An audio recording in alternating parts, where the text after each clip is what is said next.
اعوذ باللہ من الشیطان الرجیم، بسم اللہ الرحمن الرحیم۔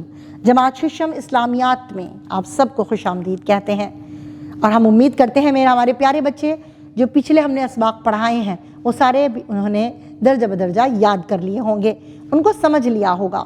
آتے ہیں سبق کی طرف۔ جی میرے پیارے بچوں، سبق نمبر 3 نماز کی فرضیت و اہمیت کے بارے میں جاننے کے لیے اب ہم اس سبق کو پڑھتے ہیں، جس کو پڑھنے کے بعد آپ اس قابل ہو جائیں گے کہ نماز کی فرضیت و فضیلت جان سکیں، جان بوجھ کر نماز چھوڑنے کی وعید کے متعلق آگاہ ہو سکیں، نماز کی شرائط، فرائض، سنتوں میں فرق، آداب اور باجماعت نماز کی اہمیت کے بارے میں آگاہی حاصل کر سکیں، نماز کی حکمت اور اس کے معاشرتی، روحانی اور جسمانی فوائد کا جائزہ لے سکیں، نماز کی فرضیت اور فوائد کو سامنے رکھتے ہوئے اپنی عملی زندگی میں نماز کی پابندی کرنے والے بن سکیں۔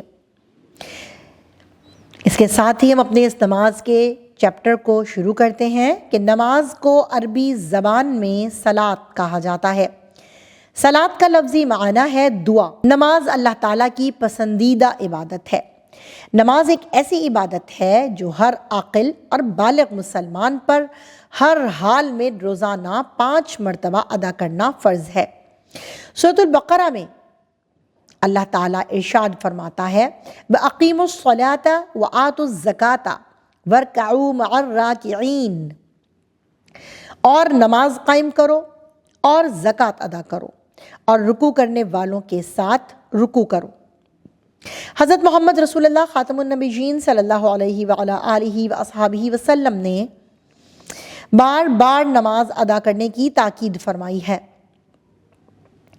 آپ صلی اللہ علیہ وآلہ وسلم نے ارشاد فرمایا قیامت کے روز بندے سے سب سے پہلے اس کی نماز کا محاسبہ ہوگا، یعنی کہ پیارے بچوں، قیامت کے روز بندے سے جو سب سے پہلا سوال کیا جائے گا وہ نماز کے بارے میں ہوگا، تو ہمیں نماز کی پابندی ضرور کرنی چاہیے، کیونکہ نبی پاک صلی اللہ علیہ وآلہ وسلم نے بھی اپنے وصال سے پہلے یہ وصیت فرمائی تھی کہ نماز کا خیال رکھنا،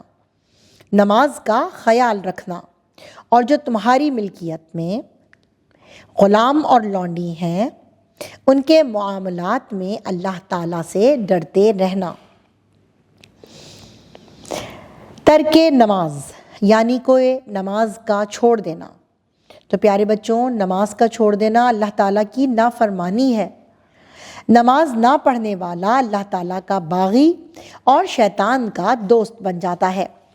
بے نمازی اور اللہ تعالیٰ کے احکام کو نہ ماننے والا اللہ تعالیٰ کے غضب کا حقدار ٹھہرتا ہے۔ ارشاد باری تعالیٰ ہے کہ روز حشر جب گناہ گاروں سے پوچھا جائے گا کہ تمہیں کس چیز نے جہنم میں داخل کیا، تو وہ کہیں گے کہ ہم نماز ادا کرنے والوں میں سے نہیں تھے۔ یہ سورۃ المدثر کی آیت نمبر 42 اور 43 ہے۔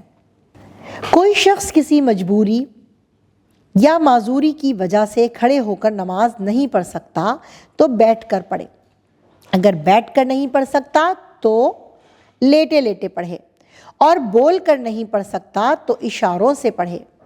حالت سفر اور حالت جنگ میں بھی نماز کی ادائی ضروری ہے۔ تو کیوں پیارے بچوں، آپ کو بہت اچھی طرح سے یہ بات اندازہ ہو گئی کہ نماز کسی حالت میں چھوڑنا جائز نہیں ہے۔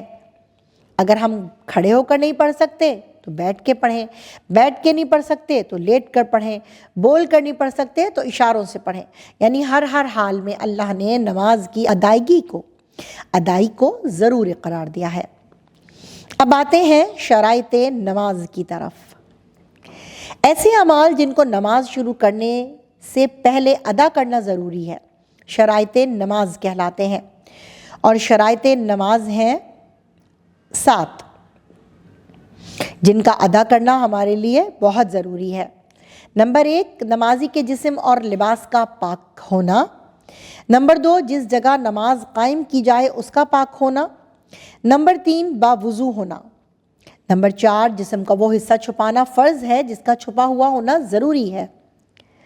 نمبر 5 نمازی کے منہ اور سینے کا قبلے کی طرف ہونا یعنی خانہ کعبہ کی طرف ہونا۔ نمبر 6 نماز کا اپنے وقت پر ادا کرنا، اور نمبر 7 نماز کی نیت کرنا، یعنی کہ یہ وہ سارے اعمال ہیں ساتھ کے ساتھ جن کو نماز شروع کرنے سے بھی پہلے ادا کرنا ضروری ہے۔ یہ شرائط نماز ہیں۔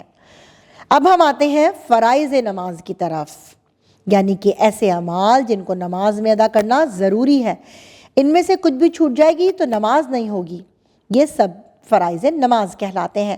فرائض نماز 6 ہیں، جیسے ابھی آپ نے پڑھا تھا کہ شرائط نماز ہمارے پاس 7 ہیں اور فرائض نماز 6 ہیں، جن میں پہلا فرض تکبیر تحریمہ آ جاتا ہے۔ تو پیارے بچوں، پہلے تو میں آپ کو تکبیر کے معنی بتا دوں۔ تکبیر کے معنی ہیں اللہ کی بڑائی کو بیان کرنا، اور تحریمہ کا مطلب ہے حرام قرار دینا۔ یہ الفاظ ادا کرنے کے بعد نماز کے سوا دوسرے تمام کام نمازی پر حرام ہو جاتے ہیں۔ تو نماز کی نیت کے بعد دونوں ہاتھ کانوں تک اٹھا کر اللہ اکبر کہنا تکبیر تحریمہ کہلاتا ہے۔ نمبر 2 قیام۔ قیام کے معنی سیدھا کھڑا ہونے کے ہیں، اور نماز میں قیام سے مراد اتنی دیر سیدھا کھڑا ہونا ہوتا ہے کہ جس میں قرآن کی اتنی قرأت ہو سکے جو فرض ہے۔ تو پیارے بچوں، یہ سیدھا کھڑا ہونا کیا کہلاتا ہے؟ قیام۔ نمبر 3 ہے قرأت۔ فرض نماز کی پہلی 2 اور سنت کی ہر رکعت میں سورۃ الفاتحہ کے ساتھ قرآن مجید کی آیت یا کوئی سورت تلاوت کرنا قرأت کہلاتا ہے۔ رکوع کے معنی ہے جھکنا۔ قرأت ختم کرنے کے بعد نمازی کا اللہ اکبر کہتے ہوئے دونوں ہاتھ اپنے گھٹنوں پر رکھ کر سبحان ربی العظیم پڑھنا رکوع کہلاتا ہے۔ پیارے بچوں، آپ کو پتہ ہے زبان سے سبحان ربی العظیم کہہ کر ہم اللہ کی پاکیزگی اور عظمت کا اقرار کرتے ہیں۔ یہ کہہ کر ہم اپنے اللہ سے اپنی عاجزی اور اپنے رب کی پاکی اور بڑائی کا اظہار و اقرار کرتے ہیں۔ اب آتے ہیں 5ویں رکن یعنی سجدے کی طرف۔ سجدہ نماز کا اہم ترین رکن ہے۔ نمازی کا اپنے پیشانی، ناک، دونوں ہاتھ، دونوں گھٹنے اور دونوں پاؤں زمین پر رکھ کر اپنے رب کے سامنے خود کو پیش کر کر سبحان ربی الاعلی پڑھنا سجدہ کہلاتا ہے۔ قعدہ۔ نماز کی ہر دوسری رکعت میں سجدوں کے بعد تھوڑی دیر بیٹھنے کو قعدہ کہتے ہیں، اور قعدہ میں بیٹھ کر تشہد پڑھا جاتا ہے۔ آپ کو پتہ ہے نا، تشہد گواہی دینے کو کہتے ہیں، جس میں اس بات کا اقرار کیا جاتا ہے کہ تمام عبادتیں اللہ کے لیے ہیں، اس کے سوا کوئی معبود نہیں، اور نیز نبی پاک صلی اللہ علیہ وآلہ وسلم اللہ کے بندے اور رسول ہیں۔ یہ تشہد ہے، اشہد ان لا الہ الا اللہ۔ اور پھر نماز کی آخری رکعت میں سجدوں کے بعد بیٹھنے کو قعدہ اخیرہ کہتے ہیں۔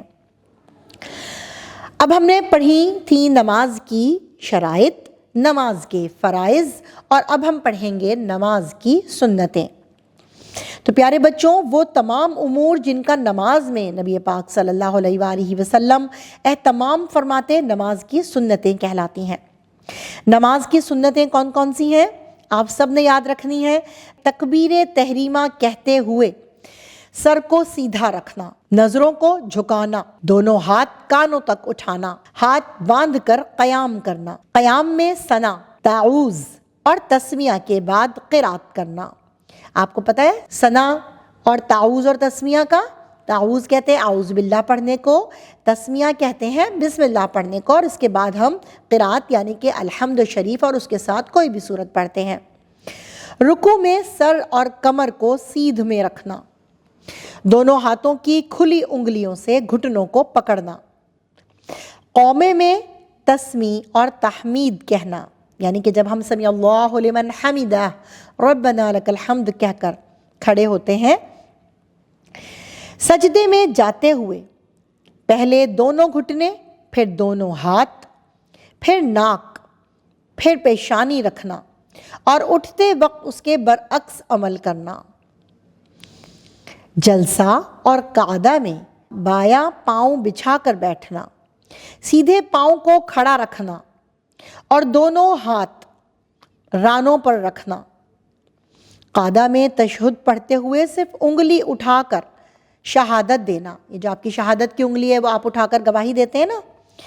آخری قعدے میں تشہد کے بعد درود ابراہیمی پڑھنا اور درود ابراہیمی کے بعد دعا پڑھنا اور آخر میں دائیں طرف پھر بائیں طرف سلام پھیرنا۔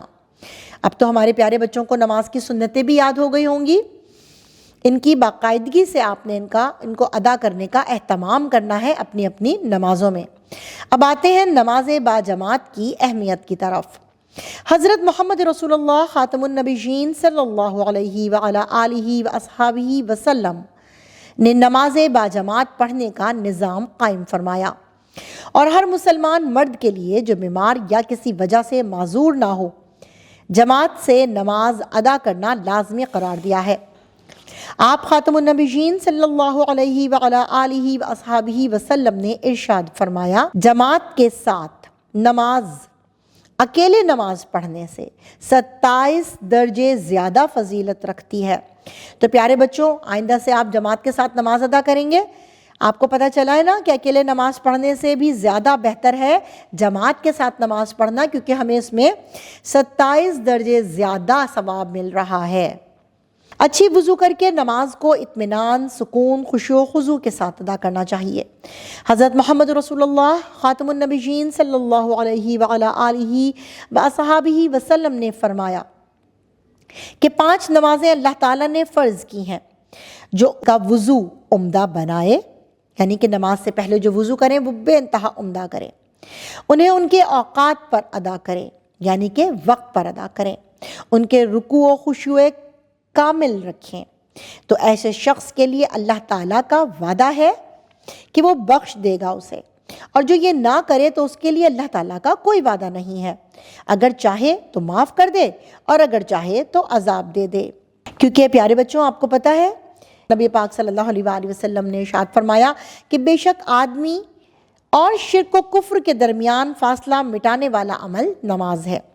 اب ہم آتے ہیں نماز کے فوائد کی طرف کہ ہمیں صرف روحانی جسمانی ہی فائدے نہیں ملتے، بلکہ اور بھی بہت ساری چیزیں ہیں جو نماز سے حاصل ہوتی ہیں۔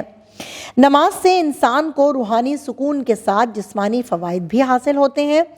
اسی بنا پر انسان پاک و صاف رہنے کے ساتھ ساتھ کئی بیماریوں سے محفوظ بھی رہتا ہے۔ نماز انسان کو برائی، بے حیائی اور گناہوں سے روکتی ہے۔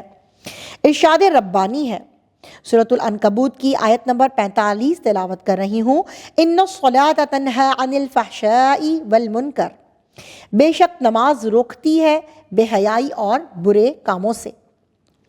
نماز انسان کو اللہ تعالیٰ کا قرب عطا کرتی ہے، قرب یعنی کہ اللہ تعالیٰ کے قریب کرتی ہے۔ نماز انسان کے ذہن میں یہ احساس پختہ کرتی ہے کہ وہ اللہ تعالیٰ کا ایک عاجز بندہ ہے۔